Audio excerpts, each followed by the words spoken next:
Well, thank you everyone for joining us for this web talk. It's sponsored by USC, the Integrated Substance Abuse Treatment to Eliminate Disparities research team. And today we have the honor to have Dr. Ben Cook talk with us about measuring disparities in substance use treatment. The difference between this web talk and typical webinars is that this web talk is going to introduce the topic for about 10 minutes and then promote discussion.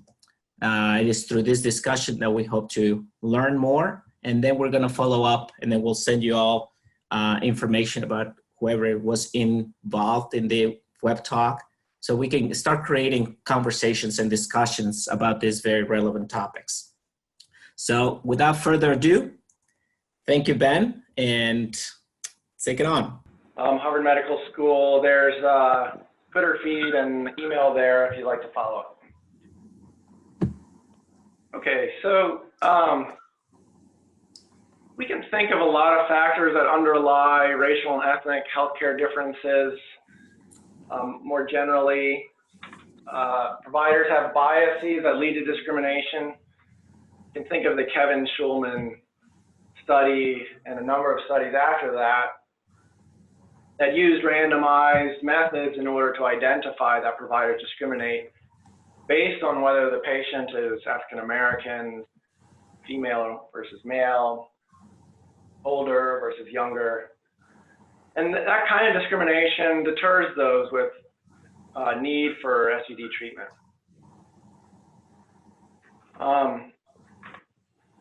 There are other things too. Hospitals and community health centers have had legacy of segregation policies. Really, it was 1963 before the federal government made it illegal to segregate. That wasn't that long ago. All said, there's still lots of very segregated healthcare systems. Segregation is still highly correlated with hospital closings, treatment availability. The segregation of healthcare systems could be one of these underlying factors of why there are these disparities. Quite a bit of literature showing differential harm from research, as many of you know, but also involuntary commitment differs by race, ethnicity, especially when you're thinking about substance use and mental health. That ends up being a big deal. Detention as well. It is not a trivial thing to admit mental health problems for some communities, given there's risk there, there's danger, especially in the context of racial and ethnic minorities and how much they've been involved in the criminal justice system. Other things that are important are lower average rates of education and income and insurance. We know that from US Census data that racial and ethnic minorities have these lower average rates. Those are associated with poor behavioral health care access. And then there are some other factors that maybe don't come up right away. Well, just the fact that the prevalence is lower among some groups. For example, Asians have lower rates of substance use disorder than whites. We know that from the NISDA. And then there may be preferences for care that are quite legitimate that we should take into account. For example, that African Americans prefer to seek spiritual advice over clinical treatment for mental health problems. So it's a little hard to see all of these, but you can start to get a sense for the many different underlying factors that lead to healthcare differences. Some that you think are quite obvious. Those should be considered a disparity. They're related to discrimination, but others that have to do with the distribution of demographics within these populations, or distribution of socioeconomic status. And maybe that is a little bit less clear about what you should do with those differences, and whether you should consider them a disparity or not. So here's that same slide again, but now I've boiled them down into maybe more manageable categories. So differences in healthcare, let's think broadly again. Differences in healthcare access are due to things like racism and discrimination, differences in insurance, differences in income and education of these different racial and ethnic groups, geography, often mental health care and substance use treatment is poorer in southern states, in rural areas. There are racial and ethnic differences in prevalence. There's racial and ethnic differences in age. those are differences that we should determine whether those are allowable or justifiable. And so in the end, if you start to think about all these underlying mechanisms, the key point as an analyst working on disparities is to determine whether these are allowable differences or justified differences, or whether we should hold the healthcare system accountable for these. So the Institute of Medicine gives us a kind of guide on how to think about all of the underlying mechanisms that are driving these differences in healthcare. So let's think about a kind of fictional example here, quality of care on the y-axis. Whites are getting better quality of care in this case. Minorities are getting worse. And you can partition that difference up into different buckets. So this is the Institute of Medicine from Unequal Treatment saying that differences can be due to, first, clinical need and appropriateness and patient preferences. Can also be due to differences in healthcare systems and legal and regulatory systems that racial and ethnic minorities work with or deal with. And then discrimination, and maybe that's what people think of often when we're talking about disparities. Things like bias, stereotyping, and uncertainty. Now here's where the Institute, excuse me, the Institute of Medicine actually says that we should only consider, we should only consider disparity to be the bottom two boxes, healthcare systems and discrimination. Okay, so if we think again about this distinction between allowable and unallowable differences, then the Institute of Medicine tells us that disparities are all healthcare differences, not due to clinical appropriateness and need and patient preferences. So there are differences that are allowable, such as need for care, rates of mental illness, rates of substance use, and preferences for care. And then others that are unallowable, and those are discrimination, income, education, employment, insurance. And then when we're trying to decide whether they're allowable or unallowable, there are other factors like comorbidities and geography, where maybe it's a little bit less clear. Okay, so the general idea is there that the IOM definition really forces us as analysts to choose, but in the mechanisms that we have, whether they're allowable or unallowable differences. So let's move on now to some of the literature on substance use treatment disparities. What we know is that there are very low rates of overall access to substance use treatment more generally. For those with substance use disorder now, this isn't just the total population, there's about 10% of them receive any treatment at all. And that's across all racial and ethnic groups. So that's abysmally low. You just don't see those rates in any other type of healthcare.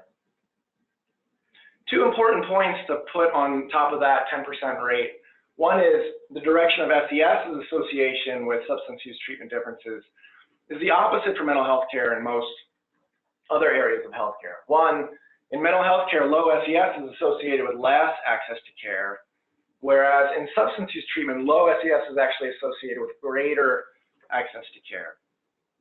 Oftentimes, people don't receive any treatment until they've hit rock bottom. They've lost employment, they've lost loved ones who can support them, and they end up in lower SES categories.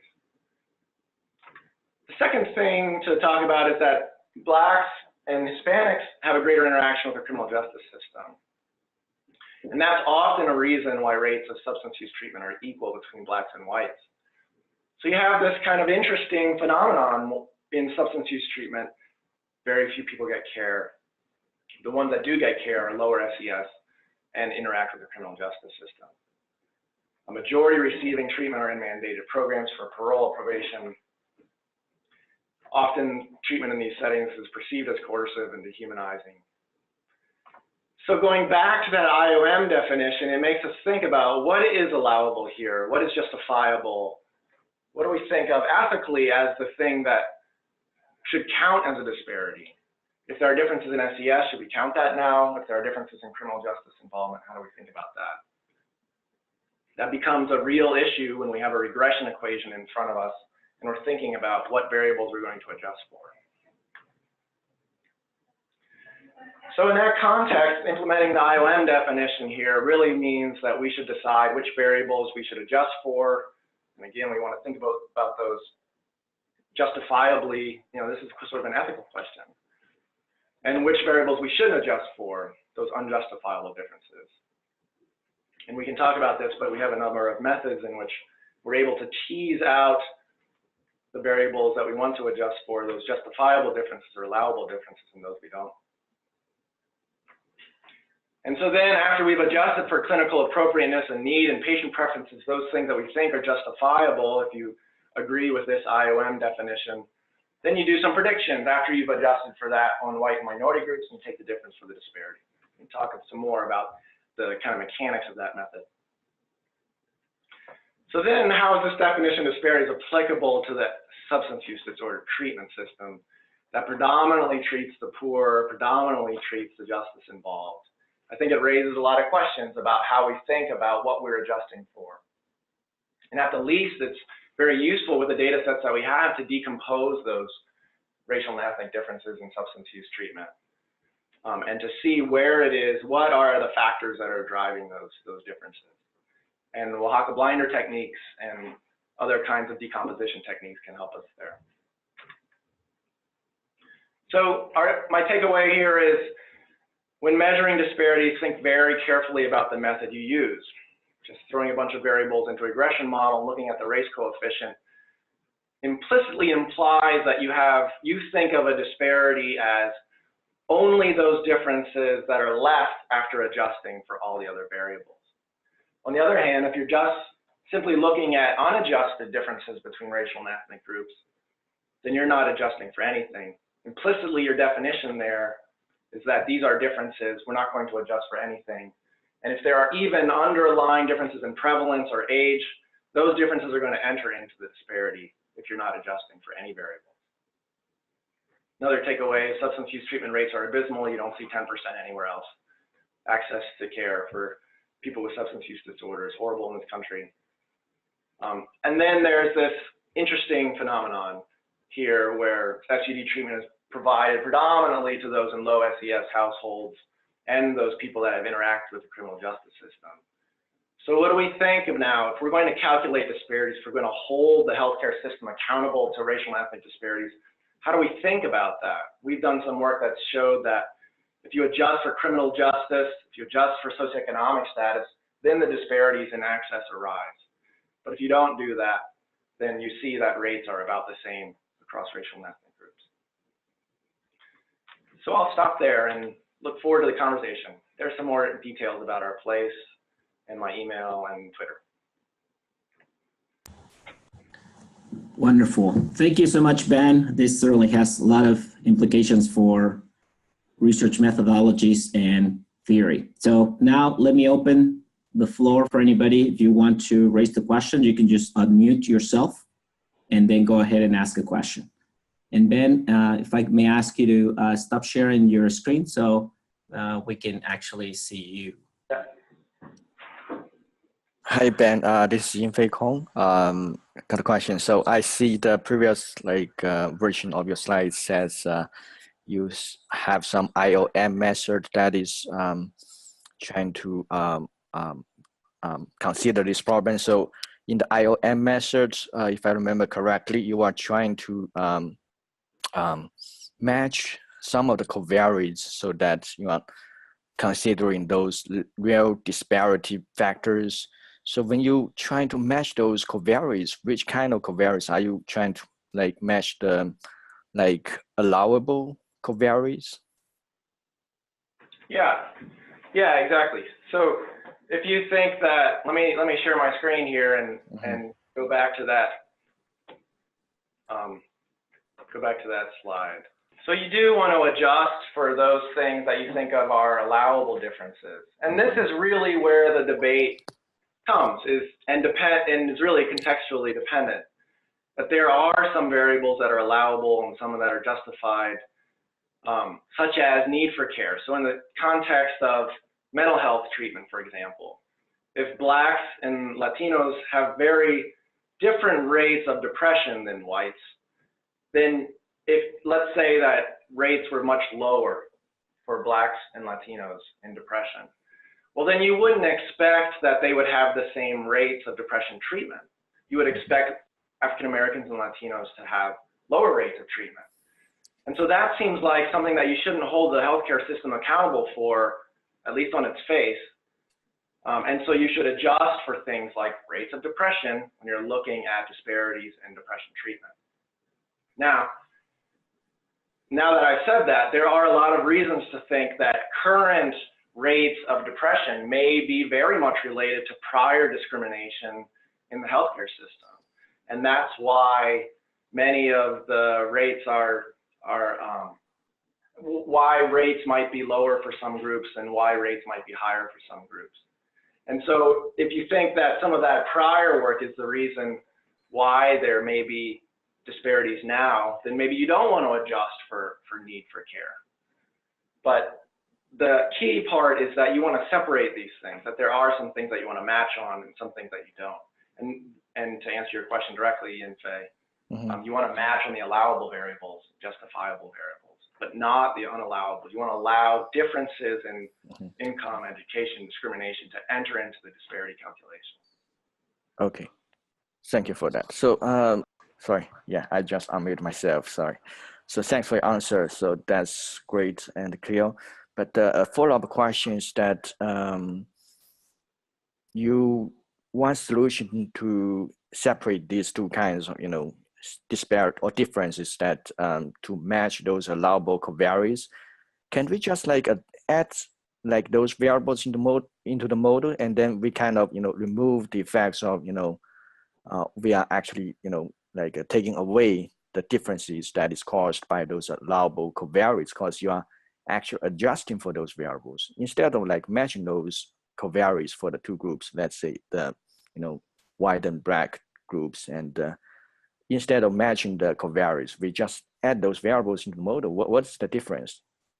Yeah, that's a good question, Yinfei. So a quick and dirty way to implement the Institute of Medicine definition is to put the allowable variables on the right-hand side of your equation, right? So if you think age and health status are the things that are allowable differences, then your left-hand side is healthcare quality and your right-hand side is age and healthcare or health status, right?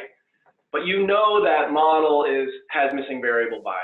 That there are things related to income, education, that should be in that model that you aren't accounting for when you're developing a model of quality of healthcare. So you have a omitted variable bias in your equation.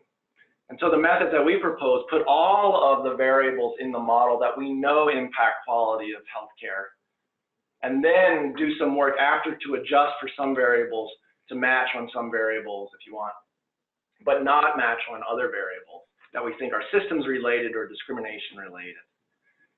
But the key is that you could do what you said and just put the health status, those need variables in the model and nothing else, but that model is wrong.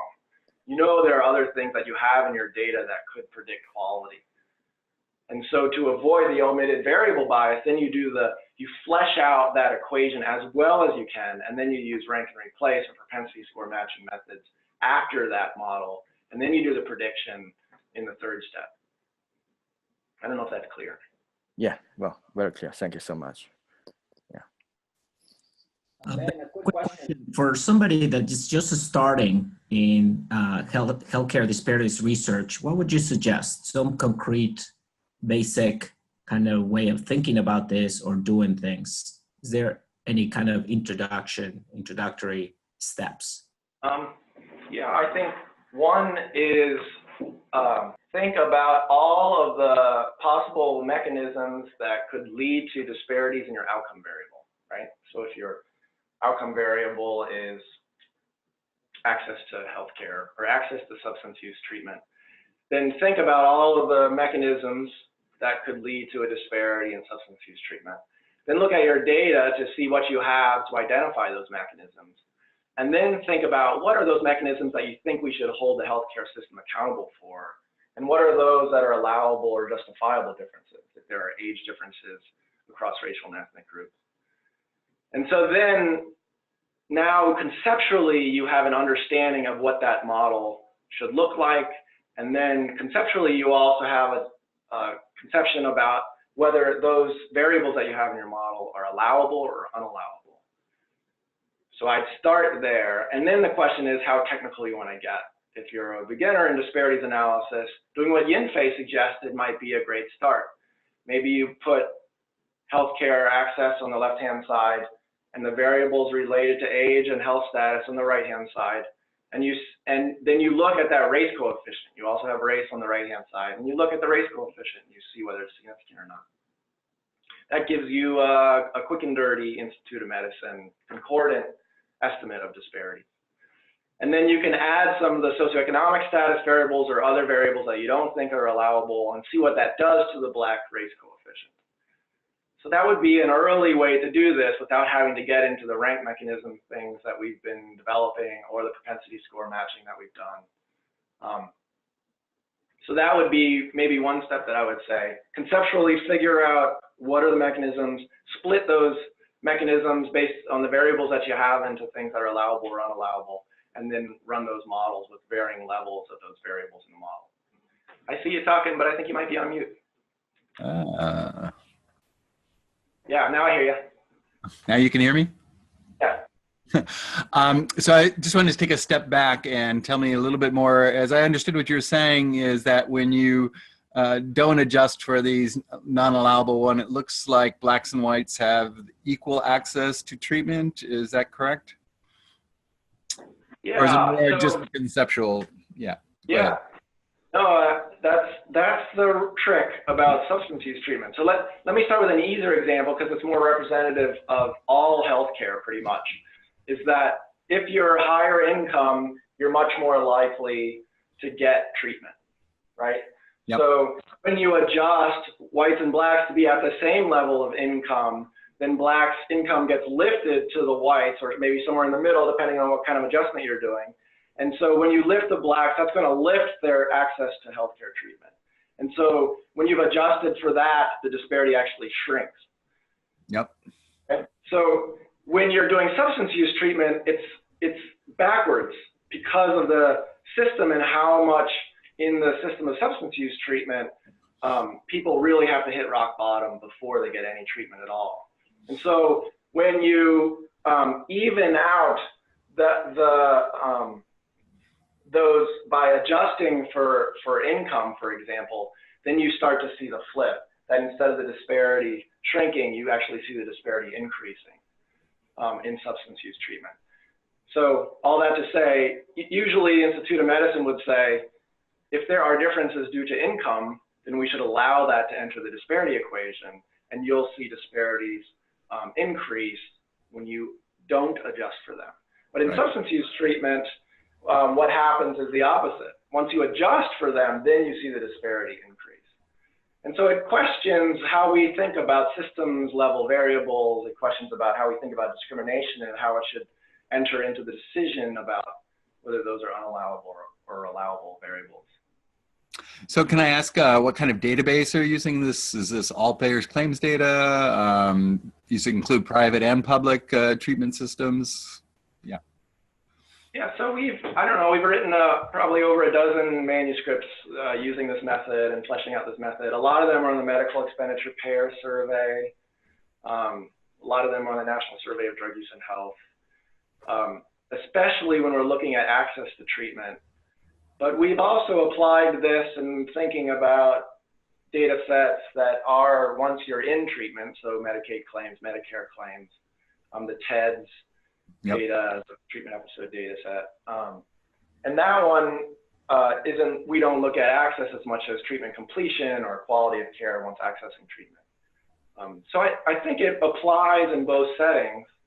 So the treatment completion disparities story is actually much like the rest of healthcare, that after you adjust for healthcare, but not for these other variables, you see the disparity widen. But it's really in this access where you see this flip of how the unallowable and allowable variables kind of influence the disparity calculation. I guess I'm kind of just stuck on the idea that my experience here in Massachusetts is that getting access to care, usually for public supported treatment services, there's usually quite a delay. There just aren't beds. And that seems to invariably impact minorities more so than people who are more well off. Any thoughts about that? It's worth looking state by state. The little work that we've done in that area shows that it's fairly consistent across states in terms of substance use treatment by race, ethnicity, if you're doing it in an unadjusted way. But there may be states like Massachusetts, I haven't looked specifically at Massachusetts, where you do see the disparities in access emerge again. Mm-hmm. It's an interesting question. I mean, it may be that the majority, and I think this is probably what we see in the national data sets, is that 90% of those who have substance use disorder aren't seeking treatment. A lot of that is probably they're in the throes of substance use disorder and have no desire to seek treatment. And it really does mean you have to hit the criminal justice system.